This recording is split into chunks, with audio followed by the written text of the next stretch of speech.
Hello, this is the second video in a 2D game tutorial series on how to create player motion. Last video we talked about the player movement, so we ended with having the player being able to move our square player around, player character around, through the use of our player movement script. So this video we're going to talk about how to add the camera controller so that the camera will follow what the player object is doing. And then we'll go back and refine some of the settings to show a couple different variations of how the player can be moved around with what we've already set up. Alright, so we need a camera controller script. So in our scripts folder of our assets folder, we're going to right click and choose create C# script, and we'll call this one camera controller. Alright, I'm going to go to my camera, and I'm going to add my camera controller script to my camera as a component. So I'm going to drag my camera controller script over to the inspector and do add component. Okay, actually, let me make sure. Go back a second because I think I accidentally put two up there. So let's do remove component and remove component. Okay, so we're going to do camera controller, add that as a component to the camera. Alright, so we're going to open up our script in our script editor, Visual Studio Code. Here's our camera controller. And we're going to add a couple of lines. This is a pretty simple script here. I'm going to remove this out because I don't need this again. You could leave it in there if you wanted to. I need a public variable. So we'll do public, and we're going to call this one game object. I'm going to call this one player. Do a semicolon. This is going to be used to sync my player object in Unity to my camera controller. Basically what we need to do is when the player moves, we want the camera to move with it. And instead of simply parenting the camera to the player, this will give it a much more natural feel and easy to adjust and correct. So we need the ability to sync our player up to this camera controller script. This is what the public player attribute is going to be used for. Underneath that, we're going to use a private vector3, and we're going to call this one offset. This is going to be used to help offset what the player does compared to what the camera does. Okay, so for this script, we're going to use start, and then we're actually going to go down and change this to late update, and we'll talk about why in a minute. So in void start, we're going to call this one offset equals, it needs to be all lowercase, yeah, offset equals transform dot position minus player dot transform dot position. So this gives me the option when the start of the game says, well, what is the player doing? Where's the player position? And then the position of the camera should be offset by the player position. Okay. All right. So in the void update, we're actually going to use late update, which basically means after everything else is loaded and ran by frame in the game, then we change what the camera does. So that's what the difference between late update is versus regular update. Update is on every frame. Late update is after update is done and the basis for the game is running, then let's add this command. So after those are done, this is secondary for the camera motion. Alright, so then this one is going to be a transform.position equals player transform position plus offset. And we'll end that with a semicolon. I have to put a semicolon over here too. So make sure we end our lines with semicolons. So in late update, the transform position of this controller, camera controller, which will drive the motion of the camera, will be following what the player transform position is plus the original position of the camera. That's it. Let's hit Control S to save. So we have created a public player variable that we're going to then connect in Unity. We've created a private vector3, which is going to be called offset, and that'll look at the transform positions of X, Y, and Z. Since this is a 2D game, it's only going to look at the 2D axes of X and Y, but we're going to use vector3 just to make sure, because it's really a 3D camera. It's just a forced 2D perspective. And then we've added our offset to the void start, and then void late update, so as the player moves, move the camera after the player moves. Let's go back into Unity, see if we got any errors. Alright, so in our main camera, here's our camera controller script, and we have our player that we need to find a game object. So basically, the camera doesn't know where to move unless we sync in a player object. So we need to take this player object from the hierarchy and drag that into the camera controller script where it says player attribute. There we go. Alright, so now let's click and play and see if it does what we want it to do. So if I hit WSD or the arrow keys, the object or the player still moves around. Now the camera follows what the player is doing. And you can see the player character is not moving outside of our background space because of those collisions we set up in the previous video. But the player moves around, collides with things, and the camera follows around as well.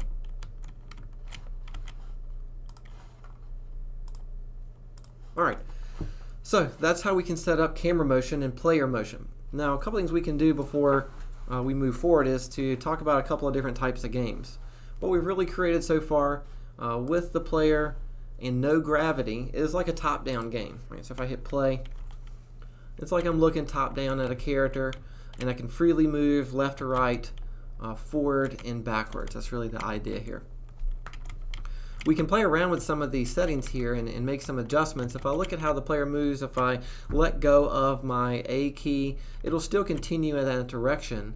So there's a lot of like overlap, or there's not a lot of drag that would stop the player character moving. It just continues moving on. It's a slow decrease, but I can increase that more, so that way it's not continuing that motion after I let go of a key.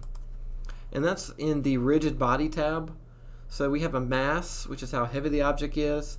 We have linear drag, angular drag, and gravity scale. I'm going to go ahead and change the collision detection from discrete to continuous. That's going to be helpful for us once we start getting other collision-based objects in our level or our scene. So what we can do is actually increase the linear drag. Let's increase this to something like 3 and look at the difference. So if I hit 3 and then now play, it'll stop quicker when I let go of WASD. So if I hit W and then let go, it's not continuing to move as much. It's slowing down a lot more. So if I move it over here, and I'm going to move it till it goes to that side, let go of my D key, it stops a lot faster. Now that does mean the speed is affected, so the speed will have to be increased a little bit. So if I stop this and come down and increase my speed maybe to 20, but keep my linear drag to 3. Now let's go play. So it might still might be still a little slow, but I think it's faster, and I think it'll work for now. But what this allowed me to do with a drag is allow the player to stop moving a little quicker. It's like it's dragging your feet on the ground a little bit, slows you down. That's kind of what it's doing here. So to let go of a key, it'll still move, but it'll slow down a little bit faster. So that'll be a little bit more natural in motion. If you wanted to do like you're in space, you would have no linear drag, and that allows you to kind of float around a little more. So if we put this back to 0 for linear drag and hit play, it's like I'm kind of floating around. If I let go of a key, it'll still kind of float around. So if you're doing like a space adventure or without gravity, then it's going to be a little bit better if you have no drag. But if you have a little bit more of natural motion, like a top down here on Earth or whatnot, it's like an airplane, you can decrease, not mass, you can decrease or increase the linear drag. So if I put that to 3 for linear drag, then that'll be a little bit more natural of a motion. It'll stop its motion a little quicker as I'm letting go of a key here. So that's for if you want to do like a top down or even like a space travel game or whatnot.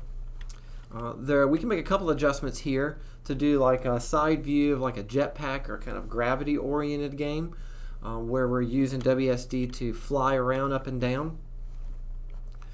So a couple of small adjustments we're going to do is let's leave our linear drag at 3 And let's put our gravity scale to 1, and this will turn gravity on. So when I hit play now, the box should fall to the bottom of my composition. It's falling slowly. And if I use WASD now, if I use W then let go of W, it's going to fall back down. So, but if I use WASD, it's kind of like I'm using a jetpack or like semi-flying around, but now gravity's taking a hold of my box, my player now. So if I let go of everything, it'll slowly fall down to the bottom of my collision background there. So simply turning on the gravity scale to 1 allows me to have gravity in my composition because this is a rigid body. And rigid body just means it's applying forces to the objects at hand and allowing it to collide with other things if you have collision set up. So for more of like a side view jetpack type of game, we can increase the gravity to something like 3. And I'm going to increase my speed also to something much higher, something like 40. Whenever I increase a linear drag, angular drag, or gravity scale, that is going to lower how much or how fast the speed will affect the object. So I need to increase, if I'm increasing one of these, I need to increase my speed as well. So if I do gravity at 3, linear drag at 3, and then speed at 40, now let's play. It is going to drop much faster, so like more naturally like gravity would. And if I use WSD, I can like use my jetpack ability to kind of fly up in the air and move around. If I let go of WASD, then it's going to fall right back down to the ground. So that's more of like a gravity type of approach where I'm holding my or keeping my character up in the air like a jetpack or a flying action. And if I let go, then it's going to fall back down to a ground surface. So with this command, I'm going to keep with continuous collection on there instead of discrete. That's going to allow it to continuously check if it's colliding with a new object, which is going to run more efficiently. And those are some other ways that we can adjust the player motion according to the type of game. So if it's top down versus if it is a side view where I'm floating or flying in the air, those are two major ways that we can do this. Now the third change that we're going to talk about in the next video is like a platformer type game to where the player would need to jump and walk left to right, but also have gravity affected with this. So right now we don't have the ability with another command like the spacebar to be able to jump. We're using WASD with this drag and speed to be able to fly around. But if we're just trying to walk around and jump in a platformer side view kind of point of view, we need to make a couple adjustments to our script, or rather create another script in case we want to have both of those options. So to wrap up this video, talking about how to sync up the camera so it moves with the player, and then how to make some adjustments with the rigid body and our speed of the player movement script to change what type of game we can create here.